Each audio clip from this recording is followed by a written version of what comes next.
a specific time frame, which means the elections for Lok Sabha, state legislative assemblies and the local bodies will happen at the same time. From 2019 to 2024, we had 30 state assembly elections and one general election. That means India is always in election mode. But India is always on election mode.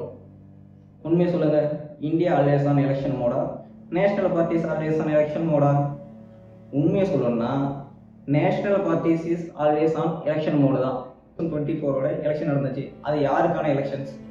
Prime மினிஸ்டருக்கான elections. அப்போது prime minister candidate வந்து India ஃபுல்லாக சுற்றுப்பயணம் பண்ணி எல்லா elections கேம்பெயின்லேயும் பேசி அவருக்கான ஓட்டை வாங்கி பிரைம் மினிஸ்டர் ஆகிறார். ரொம்ப தேவையான எலெக்ஷன்ஸ் கேம்பெயினை பண்ணார், அவருக்கான போஸ்ட்டில் போய் வந்துட்டார். இப்போது நடக்க போகிறது என்ன? மகாராஷ்டிராவோ ஹரியானாவோ அதெல்லாம் ஒரு ஸ்டேட். அப்போது ஸ்டேட் எலெக்ஷன்ஸில் ஹெட் யார்? Chief ministers. அவங்க தானே எலெக்ஷன் பிரச்சாரத்துக்கு பண்ணணும். எல்லா எலெக்ஷன்ஸ்லையும் தன்னுடைய பேசு பொருளாக இருக்கணும்னு சொல்லிட்டு ஒரு லீடர் செயல்பட்டால் இப்படி தான் நடக்கும். அவர் எலெக்ஷன் மோடு மட்டும்தான் இருப்பார். இப்போ 2014 எடுத்துப்போம். 2014 பிரைம் மினிஸ்டர் மோடி ஆகும்போது அவருக்கான ஃபெல்லோ காம்படிட்டர்ஸ் இருந்திருப்பாங்க கட்சியில். அவங்களுடைய நிலைமை வந்து இப்போ யோசிச்சு பாருங்க, யார் யார் இருந்தாங்க. இப்போது பட்னாவிஸ் இருந்தார், இப்போ பிருத்திவிராஜ் சௌஹான் இருந்தாங்க. இப்போது அவங்களோட பொசிஷன்லாம் இப்போ என்னவா இருக்குது?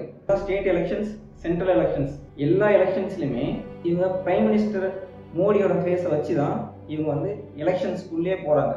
இதுதான் இங்கே மிகப்பெரிய ப்ராப்ளமே.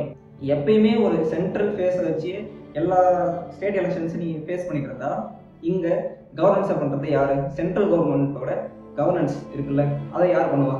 ஒரு கவர்னன்ஸ் பாடியில் இருக்கிறவங்க அவங்க எலெக்ஷன்ஸை விட்டுட்டு எல்லா எலெக்ஷன்ஸ்லேயும் போய் பிரச்சாரம் பண்ணுறதான். இப்போது நம்மளோட ஹோம் மினிஸ்டர் இருக்கிற அமித்ஷா, அவர் ஒரு ஸ்டேட் எலெக்ஷன்ஸ் பிரச்சாரம் பண்ணாலும் பரவாயில்ல, ஹைதராபாத்தில் நடக்கிற முனிசிபல் எலெக்ஷன்ஸு கூட வந்து ஒரு ஹோம் மினிஸ்டர் வந்து பிரச்சாரம் பண்ணிட்டு இருக்காரு. இதுதான் மிகப்பெரிய ப்ராப்ளமே. என்ன பண்ணுறாங்க அப்படின்னு பார்த்தா, அந்தந்த ஸ்டேட்டுக்கான லீடர்ஸ் ரைஸ் ஆவாங்கல்ல, அந்த ப்ராசஸே இவங்க வந்து வெட்டிட்டுறாங்க. நமக்கு ஒரு ஸ்டேட் லீடர் முளைச்சி வரதே கிடையாது. ஆக்சுவலி இந்த சிஸ்டத்தில் மிகப்பெரிய 2 ப்ராப்ளம் என்னன்னா, பிரைம் மினிஸ்டர் போய் எல்லா ஸ்டேட்லேயும் பிரச்சாரம் பண்ணுறது ஒரு ப்ராப்ளம். 2வது ப்ராப்ளம் என்னன்னா, அவர் இந்த பிரச்சாரத்துக்கெல்லாம் போகிறதுனால அவரோட கவர்னன்ஸ் வந்து வீக் ஆகுது. இப்போது நம்ம ரொம்ப சிம்பிளாக எடுக்கலாம். இப்போது எல்லா ஸ்டேட்லேயும் நான் பிரச்சாரம் பண்ணணும், என் பார்ட்டியை வந்து பெரிய வின் பண்ண வைக்கணும்னா பிரைம் மினிஸ்டர் மோடி அவருடைய பிரைம் மினிஸ்டர் போஸ்ட்டு ரிசைன் பண்ணிவிட்டு அவர் போய் பிஜேபியோட ஹெட்டை மாறி எல்லா ஸ்டேட்லேயும் பிரச்சாரம் பண்ணலாம். யாரும் எதுவும் கேட்க போகிறதில்ல. இவர் பிரைம் மினிஸ்டராகவும் இருந்துக்கிட்டு எல்லா ஸ்டேட்லேயும் போய் எல்லா எலெக்ஷன்ஸுக்கும் பிரச்சாரம் பண்ணிட்டா கவர்னன்ஸ் யார் பாப்பா? இதுதான் இங்கே இருக்கிற மிகப்பெரிய ப்ராப்ளமே.